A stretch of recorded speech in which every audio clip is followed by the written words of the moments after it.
di sebuah institusi yang pengelola mahasiswa terbesar. Ya, ini kita termasuk mega university di dunia. Mega university di dunia. 10 besar.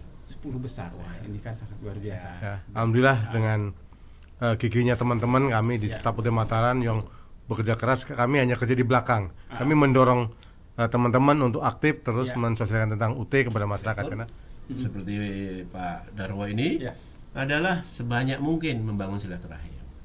Semakin banyak insya Allah sukses.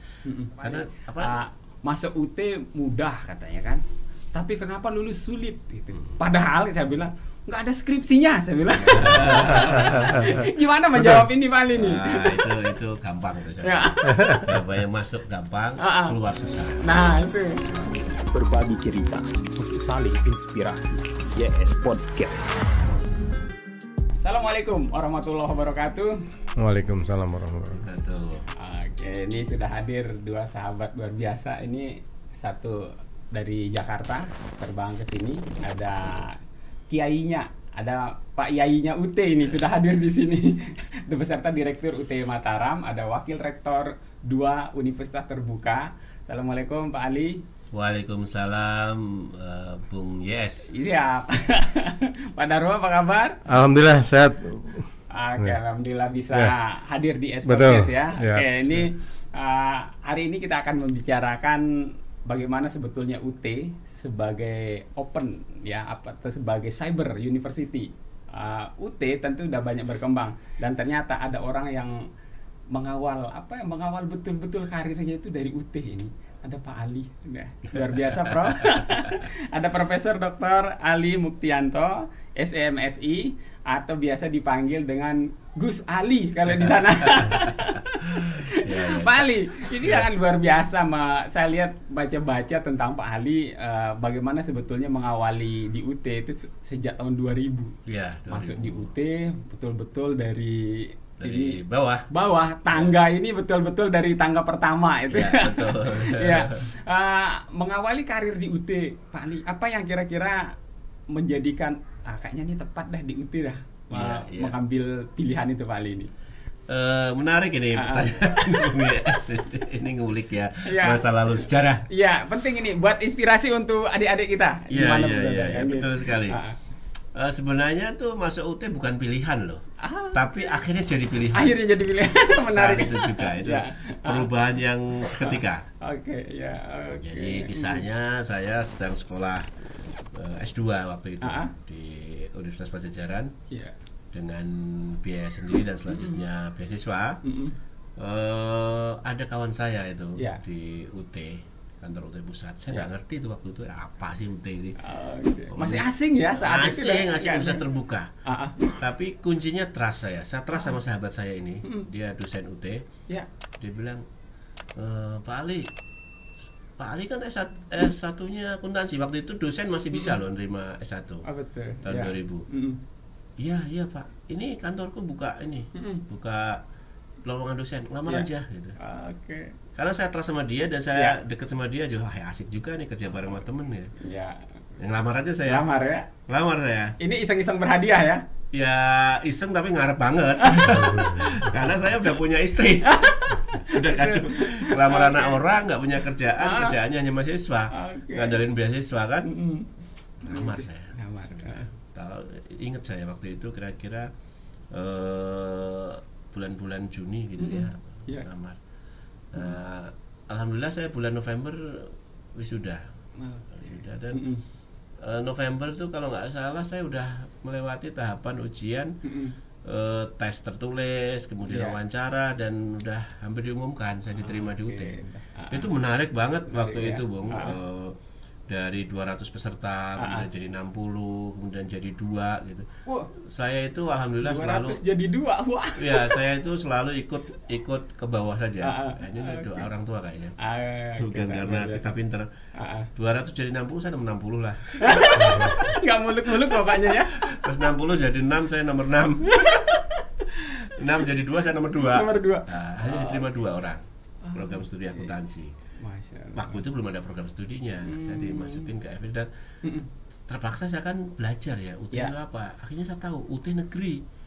Baru tahu saat itu? Iya, begitu tahu UT negeri makin semangat saya. saya teringat pesan sama orang-orang kampung saya, termasuk ya sebagian keluarga saya PNS gitu. Di kampung saya PNS tuh masih oke lah gitu. Betul. Ya, PNS pasti pensiunnya jelas gitu. Apalagi mertua juga. Ini syarat melamar kayaknya. Terang benderang itu. Mertua itu salah satu lucu waktu itu. Bukan mohon maaf ya Pak. Mohon maaf istriku yang tercinta.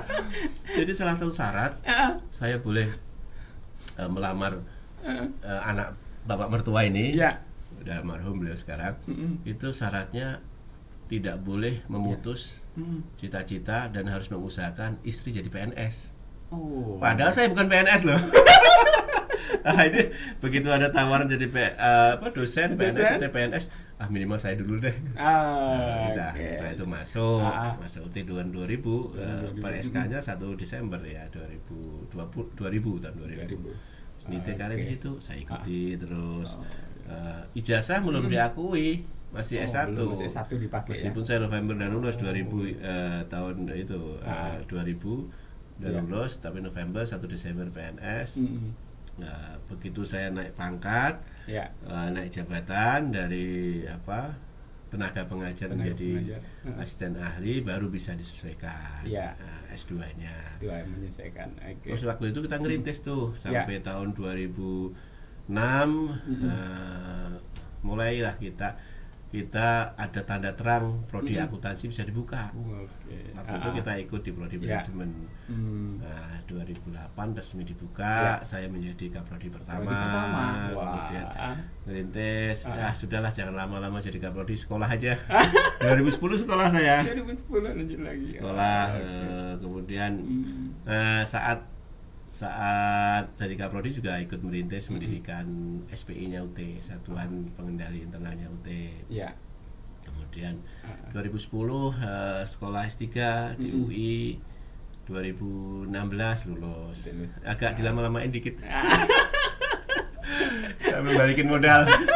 Masih agak nakal. Ini kalau udah berkeluarga rata-rata main ini. Ya, lalu 2016 lulus, alhamdulillah 2017 dipercaya jadi asisten Asdir ya, asisten direktur pasca Asdir 3. Kemudian nggak lama kemudian 2018 dipercaya menjadi dekan Fakultas Ekonomi. Sampai hampir selesai sampai 2021. Lalu dipercaya Pak Rektor menjadi wakil rektor bidang keuangan. Kira perjalanan gitulah. Sangat luar biasa. Lurus-lurus saja. Lempeng kalau kita katakan. Ini sangat luar biasa sahabat Yayat Podcast, karena penting untuk kita hadirkan ya. Siapa tahu nanti ada terinspirasi nih. Karena kalau saya berprinsip catatan digital seperti ini nanti ditonton oleh anak cucu kita sekian puluh tahun yang akan datang, itu juga semoga bisa menginspirasi.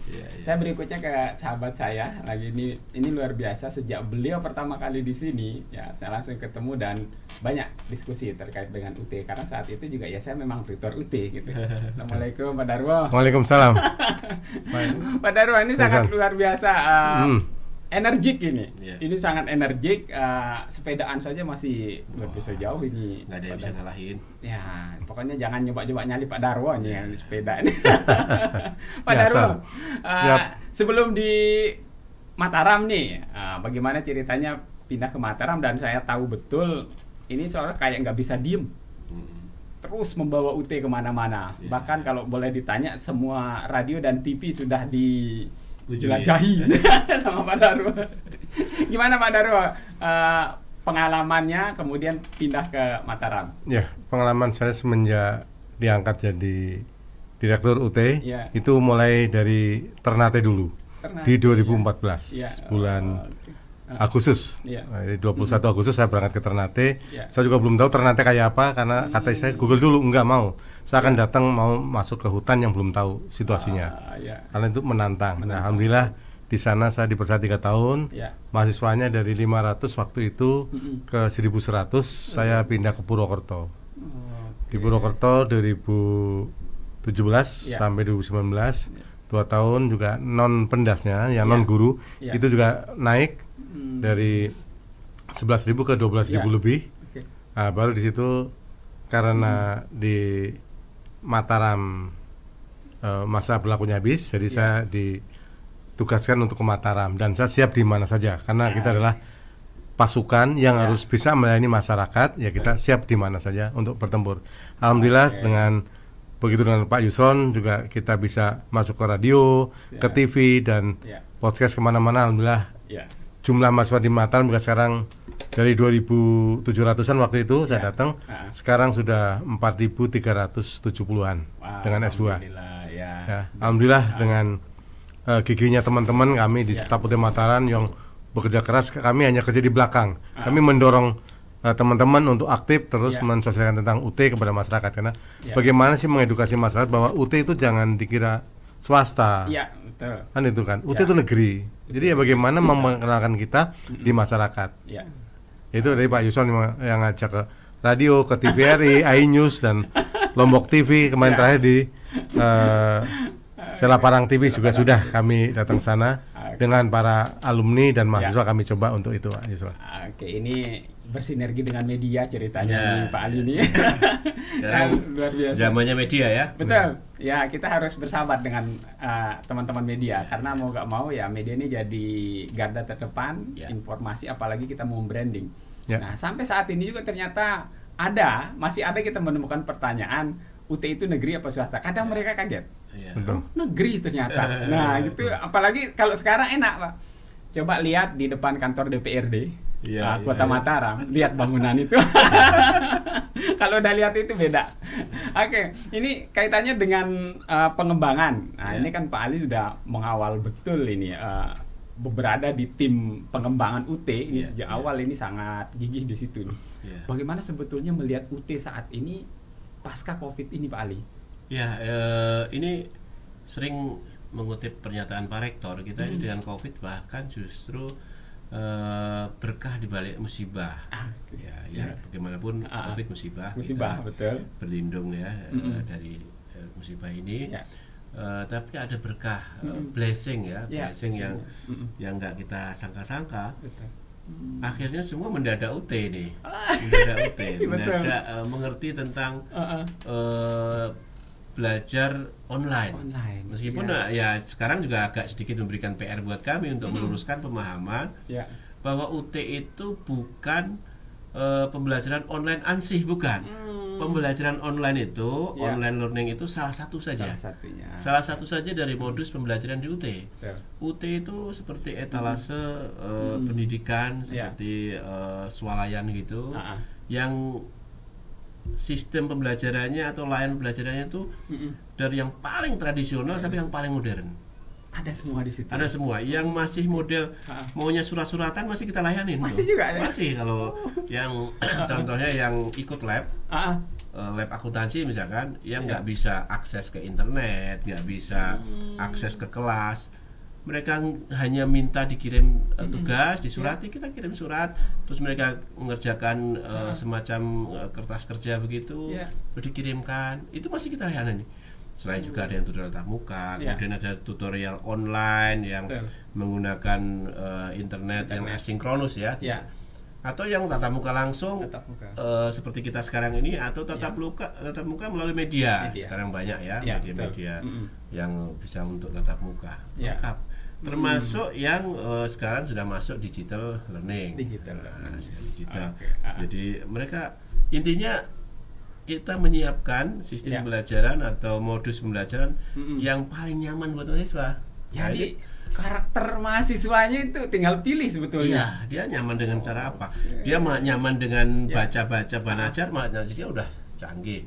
Mau akses secara langsung lewat digital, mau tercetak silahkan beli. Sekarang wajib beli karena ternyata pakai digital ini kekuatan mata terbatas. Juga. Betul. Tapi kalau oret-oretan, kertas bisa dioret-oret. Kadang-kadang kalau ngantuk buat bantal. Ada pulaunya nanti. Terus buat gaya-gayaan juga bisa. Karena banajar kita keren. Sekarang ukurannya keren, warnanya menarik gitu. Jadi kita siapkan semua. Tapi mengenai pengembangannya memang kita terus berkembang. Sejak 2008 memang digital learning kita kuatkan, sehingga sekarang memang layak lah untuk disebut sebagai cyber university. gitu. Ya, menyandang Cyber University dan open open. Betul-betul terbuka, artinya di sini nggak peduli lulusan kapanpun. Ya.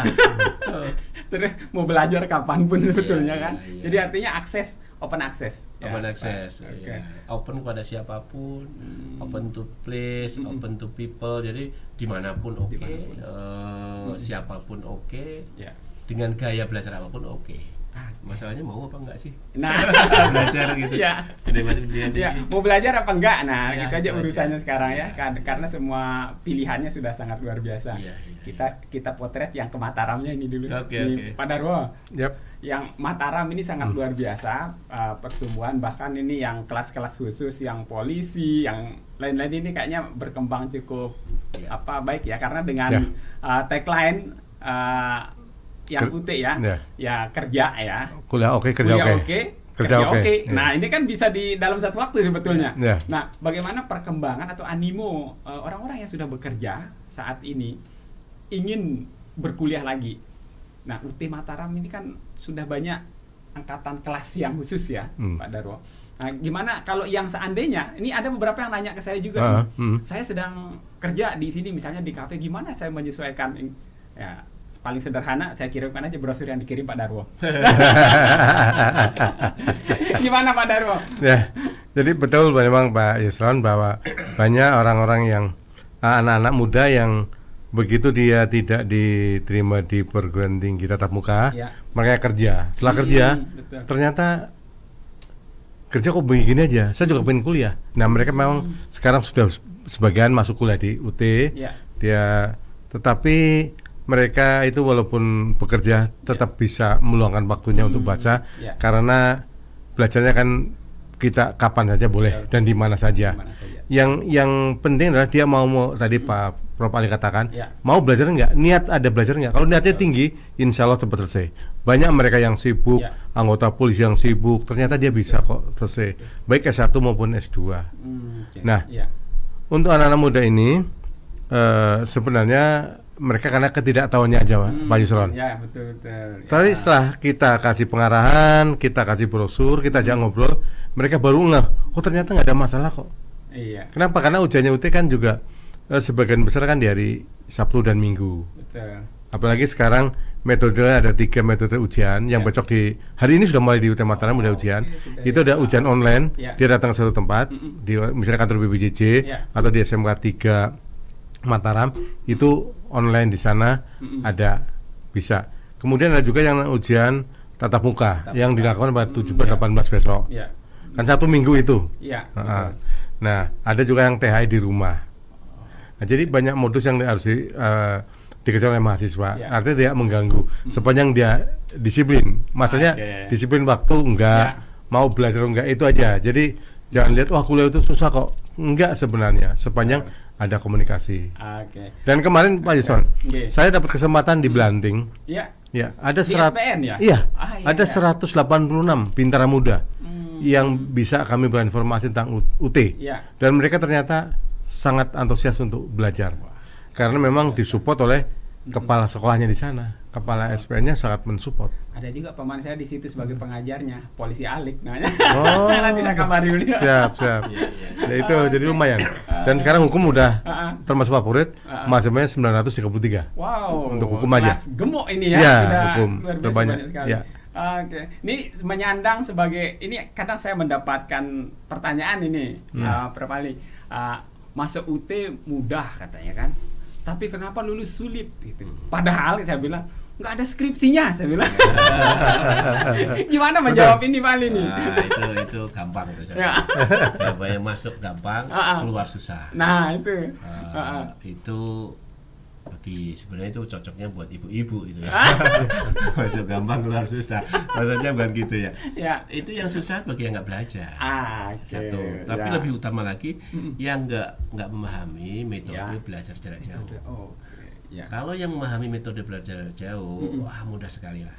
Oleh karena itu sekarang UT sebelum mahasiswa masuk di proses pembelajaran, kita berikan dia kemampuan pembekalan untuk cara belajar jarak jauh yang benar, yang baik, yang efektif, efisien. Namanya PKBJJ ya. Itu program khusus bagi mahasiswa baru. dikasih tahu dulu. Dan itu sangat signifikan Bung Yes untuk menaikkan cara belajar dia dan prestasinya. Saya kasih tips sedikit saja. Ini langsung ini dari simpel saja. Ini bisa saya jamin 100% dia akan masuk gampang, keluar gampang. Kan mahasiswa itu sebenarnya kan inginnya 3 aja. Betul. Masuk itu belajar mudah. Ya, mudah maksudnya mudah memahami. Betul. Lulus tepat waktu. Ya. Kemudian IPK tinggi. Dan tambah satu lagi, begitu lulus kalau nggak karirnya naik, dapat kerja baru yang lebih bagus lagi. Betul. Nah, caranya simpel. Satu mata kuliah sehari sempatkan baca 5 halaman. Itu saja. 5 halaman saja. Nanti saatnya ujian itu pas selesai itu. Masa 5 halaman nggak inget ya? Pasti adalah 1-2 yang diinget. 5 halaman. Nggak perlu lama-lama. Bangun tidur sempatkan setengah jam baca. Jelang tidur baca setengah jam. Karena apa? Ini saya buka rahasia lagi yang kedua. Rahasia nih. Banyak rahasia nih. Tonton full ya. Bahwa kami dosen-dosen di UT tidak boleh menguji yang tidak kami ajarkan. Yang kami ajarkan itu semua ada di buku materi pokok bahan ajar kita. Kalau kami menguji di luar bahan ajar, kami dapat SP di dekan-dekan kami, kaprodi kami. Keren. Kami nggak bisa, karena kami ini kan distance learning, pembelajaran massal, rencananya harus matang. Jadi saat nyusun bahan ajar juga kami nyusun rancangan mata kuliah, termasuk rancangan pembelajarannya, termasuk rancangan ujiannya kayak apa. Jadi sudah semua terencana dan tidak mungkin keluar dari situ. Dan itu melibatkan semua pakar, termasuk Bung Yes juga nih. Kalau terlibat banyak di UT harus taat itu. Merasakan pernah membuat SAP dan lain-lain. Oke, jangan lupa. Jadi sebetulnya itu ya. Kalau itu bisa patuh, ternyata jadi sebetulnya 5 halaman sehari itu ringan menurut saya daripada waktu kita men-scroll media sosial. Habis berapa jam ini? Nggak sadar. Tiba-tiba udah waktunya habis. Betul. Nah, ini kan sangat luar biasa. Udah ada trik, sebetulnya tidak ada yang sulit sebetulnya ya. Dan ini kalau Pak Darwo untuk ukuran di sini biayanya segimana sebetulnya jika dibandingkan dengan kampus-kampus yang ada di sini, sehingga UT ya bisa menjadi ini kayaknya pilihan yang tepat ini. Saya nggak akan bicara bandingkan dengan kampus lain, yang jelas biaya di UT itu relatif murah. Misalnya kalau kita program akuntansi itu kan pendaftaran itu hanya sekali Pak Yusron, 100.000 untuk pertama kali aja. Tapi kalau sudah jadi mahasiswa hanya kalau dia paket kena biaya paket. Misalnya ilmu hukum, akuntansi di luar pariwisata, sistem informasi, teknologi pendidikan dan FKIP itu adalah paket per semester 1,3. Sudah termasuk buku. Ya nanti 1,3 plus ongkos kirim lah, kan tergantung mungkin 50.000, 100 saya nggak paham itu. Artinya kalau cuma 1,3 atau 1,5 deh paling gampang, karena saya nggak bisa matematik nih. Kalau Pak Ali akuntansi pintar banget hitung-hitungnya. Sejak masuk beliau. Iya, udah ngitung. Kalau saya nggak, saya hanya gampangnya aja karena saya olahraga. Jadi kalau kita biaya kuliah cuma 7.500 per semester, caranya adalah kita harus berani nabung setengah bungkus rokok. Mohon maaf yang merokok. Atau satu mangkok bakso. Yang ibu-ibu. 10.000 ditabung per hari. 10 kali 30 300. Sebulan kan? Kali 6 1,8. SPWDT 1,5 masih lebih 300.000. Masih bisa makan bakso juga, bisa merokok juga. Punya ilmu, punya ijazah. Kan sederhana. Ya, itu murah. Kalau memang itu di betul-betul ya, yang tadi Pak Ali bilang jangan bilang UT susah. Kalau belum nyoba ya jangan. Kalau cabai memang pedes. Enggak kok. Gimana cara makannya? Ya pakai tahu isi lah, tempe. Kan enak, kan enggak pedes kan? Belajar juga begitu tadi Pak Ali bilang. Sehari per lembar per mata kuliah kan. Jam 9 pagi dapat 5 lembar mata kuliah A, nanti jam 12 mata kuliah B 5 lembar lagi. Sehari semalam selesai juga kok. Uang kita punya waktu 24 jam. 8 jam untuk kerja, 8 jam untuk santai kan begitu. Yang 8 jam untuk tidur misalnya. Bisa baca di sana. Nggak sampai 2 jam untuk baca. Jadi relatif murah. Itu. Jadi cuma 1,3an gitu. Ya, kecuali yang PGSD, PG PAUD. Memang tergantung ya. Kalau dari SMA ada yang sekian paketnya. Kalau yang dari S1 ke S1 lagi itu PG PAUD 3,4, yang PGC 2,7. Nah itu udah karena memang beda dikatakan untuk yang non FIP lebih murah. Itu ya sangat luar biasa ternyata ya. Nah jangan seperti yang bayangkan mahasiswa ya, intinya belum mencoba belajar belum, ya akan seperti itu. Bayangannya sulit pada. Ya karena tadi pada waktu setelah dia registrasi udah punya NIM terus biar SPP nanti kita ada namanya orientasi. Kita kasih pembekalan dia bagaimana sih belajar di UT. Ada PKBJJ. Nanti di tengah jalan kita berikan klinik ujian. Bagaimana kita mensikapi atau menghadapi ujian ke depan. Itu kita sampaikan juga. Artinya banyak kesempatan yang itu gitu loh. Ya cukup menarik ini ya. Jadi hanya mahasiswa yang memang butuh alasan itu saja yang lama lulus ya, ini. Sebenarnya dulu alasannya dibuat dulu. Baru jawabannya belakangan. Ikhtiarnya belakangan. Ya kayak kita ngerjakan skripsi, cari masalah dulu nih. Ya, selesaiin lah masalahnya. Ya, oke. Prof Ali. Jadi sebetulnya kan di UT ini dengan jumlah UPBJJ ya, ini kan berarti ya se-Indonesia. Nah bahkan ada di luar negeri kan. Bagaimana sebetulnya menjadi wakil rektor yang kampusnya itu ada di mana-mana se-Indonesia gitu. Kemudian ada juga di luar negeri. Nah pengalaman manajemen ini seperti apa nih? Ya ini pertanyaan ngulik namanya. Ini kayak membagi waktunya Prof ini kan luar biasa gitu. Ini memang mikirin UT ini kayak mikirin dunia Indonesia Raya. Nah, karena kita seluruh Indonesia ada semua. Tapi kita diberkahi oleh para pendahulu kita yang membangun sistem UT sedemikian rupa. Lewat dari generasi ke generasi. Kita udah 38 tahun loh, guys. Dari pengalaman itu mengajarkan kepada kita bagaimana mengelola sebuah industri pendidikan yang standarisasi itu menjadi satu hal yang paling penting. Karena itu kami secara voluntary di awal menyusun standar mutu. Jadi standar mutu itulah yang menjadikan patokan kita. Ada yang disebut dengan standar manajemennya, ada standar pembelajarannya. Kita susun itu. Kemudian yang kedua, tentu saja, nah alhamdulillah sekarang ini kita sudah masuk PTNBH.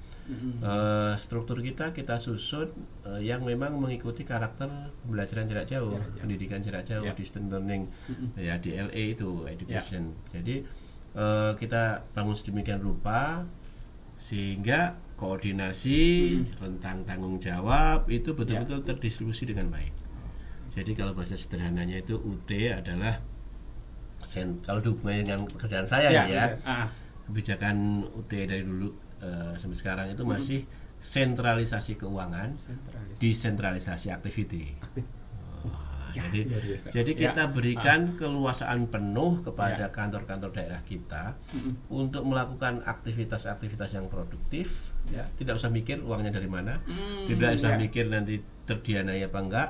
Yang penting susun aktivitas yang produktif yang bisa menjangkau masyarakat sampai terluar gitu ya, sampai yang terjauh. 3T ini ya. Sementara urusan keuangan biarlah kami yang mikir. Aduh, ini enak nih. Biarlah kami yang mikir. Kurang minta gitu. Dari segi keuangan ya. Dari segi SDM kita memiliki konsep resource sharing. Termasuk resource sharing dengan Bung YS ya. Moga-moga podcast ini juga nanti ke depan bisa menjadi sarana tutorial juga bisa loh. Kalau memang siap bersinergi dengan UT. Ya, kalau sudah punya pangsa khusus, tutorial terbaik di sinilah, nggak ada direkam. Jadi tinggal diulang-ulang, wah itu efisien sekali kan. Jadi secara SDM kita resource sharing. Selain bayangkan kita ngelola sekarang ini seluruh Indonesia dan dunia ini tidak kurang dari 420.000 mahasiswa aktif. 20.000. Kalau dengan yang nggak aktif, menurut data dari Kemdikbud itu lebih dari 1 juta nih, termasuk yang nggak aktif nih. Kalau kita tidak menggunakan resource sharing nggak mungkin. Sumber daya manusia kami itu sekitar 2.500. Ngelola yang aktif hampir setengah juta. Nggak bisa kalau nggak resource sharing. Maka kami ini selalu berusaha untuk menjalin silaturahim. Kalau of silaturahim. Kalau bahasa santrinya gitulah kira-kira. Dengan membangun silaturahim dengan orang-orang baik. orang-orang pinter, orang-orang yang positive thinking, orang-orang yang punya harapan dengan masa depan bangsa ini. Nah itu kita resource sharing, baik dengan orang-orangnya maupun institusinya. Maka kerjasama dengan berbagai pihak menjadi sangat penting. Salah satu ukuran kesuksesan seorang direktur seperti Pak Darwo ini adalah sebanyak mungkin membangun silaturahim. Semakin banyak insya Allah sukses. Karena apalagi kalau di luar negeri kita punya loh mahasiswa kita lebih dari 40 negara. Dan bahkan saat ujian kadang-kadang bisa berdomisili di lebih dari 80 kota di dunia. 80 negara. Bayangin nggak kebayang deh gitu. Ini kalau nggak pakai sistem nggak mungkin. Sistem yang kita susun sedemikian rupa sehingga tidak menghambat delivery pembelajaran kita kepada mahasiswa. Resource sharing ini menjadi penting dari SDM, dari segi keuangan tadi seperti itu, dari sumber daya, suplai logistik aset, kita fasilitasi semua. Kita standarkan semua. Jadi gedung-gedung UT di semua daerah, kantor daerah kita itu minimal seperti gedungnya UT Mataram lah. Lihat saja. Biasa itu. Keren. Dari ini itu sudah datang tuh lapangan pingpong. Kalau Bung IS suka nanti pingpong sama saya. Kita main nanti Pak Darwo. Siap. Jadi mahasiswa boleh beraktivitas. Bahkan di sini ada apa itu taman belajar, free akses, wifi dan seterusnya. Jadi nggak ada problem lah. Ini betul-betul membangun sebuah sistem yang kalau kita ukurannya ini ukuran giga, ukuran mega gitu sistem yang sangat besar ini. Kalau kita berbicara teknologi ini sudah jejaring. Ya, main IP address sudah. Pokoknya target kami cuma satu. Kami mendatangi, kalau kemarin-kemarin mendatangi pintu mahasiswa, hari ini kami mendatangi hati mahasiswa. Jadi mereka nggak usah kemana-mana deh, kami yang datang mengetuk hati mereka. Waduh, keren. Ini baru dapat quote, sebetulnya banyak quote-nya dari Prof ini. Bisa kita gali. Sahabat YES Podcast ini sangat luar biasa ya.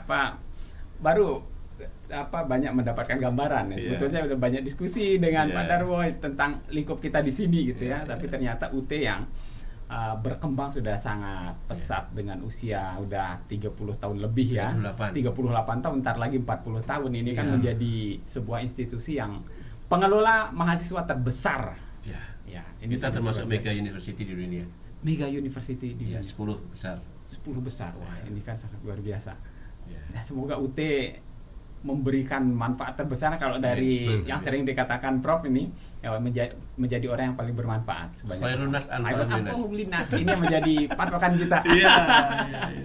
Oke, terakhir, sebelum kita closing statement nih, apa yang diharapkan Prof terkait dengan baik secara spesifik UPBJJ Mataram maupun UT secara keseluruhan. Silakan Prof.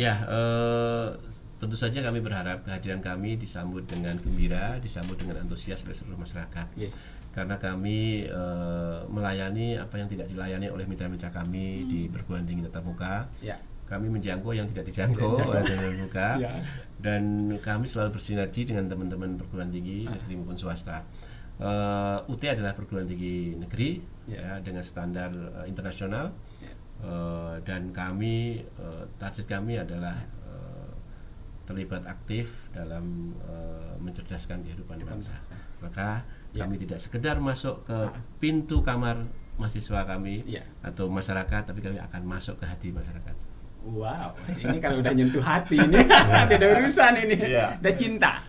Ya, itu akan cinta yang kami layani dengan cinta. Wah, keren, dilayani dengan cinta. Nah, Pak Darwo, bagaimana harapannya di UPBJJ Mataram? Harapannya kami mengajak untuk generasi muda di NTB, dari Pulau Lombok maupun Pulau Sumbawa, marilah jika ingin meningkatkan kompetensinya lanjutlah studi ke UT, karena sekarang sudah dibuka pendaftarannya sampai sekitar bulan Februari tanggal 7. Jadi masih ada 1 bulan setengah mereka untuk daftar ke kita, silahkan untuk layanan semester depan. Sedang yang sekarang sedang ujian.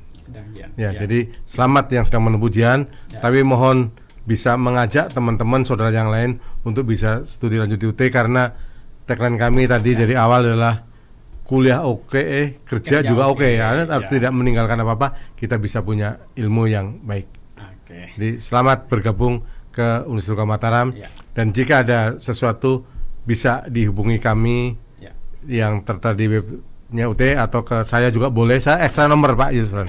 Siapapun tak kasih nomor saya. Ya, saya di 0812 900 7268. Silakan. Sepanjang mau cari informasi kami layani. Gitu aja. Terima kasih Pak Yusron. Selalu online kalau gitu Mas kan ya selalu online artinya melayani mahasiswa terus bahkan Zoom Meet-nya ini udah luar biasa. Tidur apa di Nina Bobokan sama Zoom Meet Pak Darwan.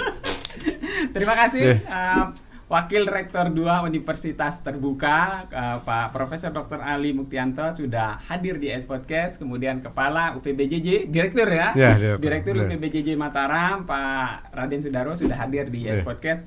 Sahabat S-Podcast ya, ini bentuk apa ya? S-Podcast ini ingin berkontribusi ya. Bagaimana sebetulnya kita berada meninggalkan jejak-jejak digital yang baik. Tagline-nya S-Podcast ini bercerita untuk saling inspirasi. Makanya pertanyaan saya di depan itu seperti apa dulu, Prof. Ini semoga menjadi catatan atau hal-hal baik yang akan ditiru oleh adik-adik kita ke depannya. Demikian saat IAS Podcast yang bisa saya bahas. Semoga bermanfaat ya. Ketemu lagi di konten-konten yang lain. Kalau nggak salah ada sekitar 4 terkait dengan UT. Nah, yang sudah saya bahas di sini. Nanti silahkan dicoba periksa di berandanya. Demikian. Assalamualaikum warahmatullahi wabarakatuh. Waalaikumsalam warahmatullahi wabarakatuh. Terima kasih Bang Yes. Siap, sangat luar biasa. Berbagi cerita untuk saling inspirasi. YS Podcast.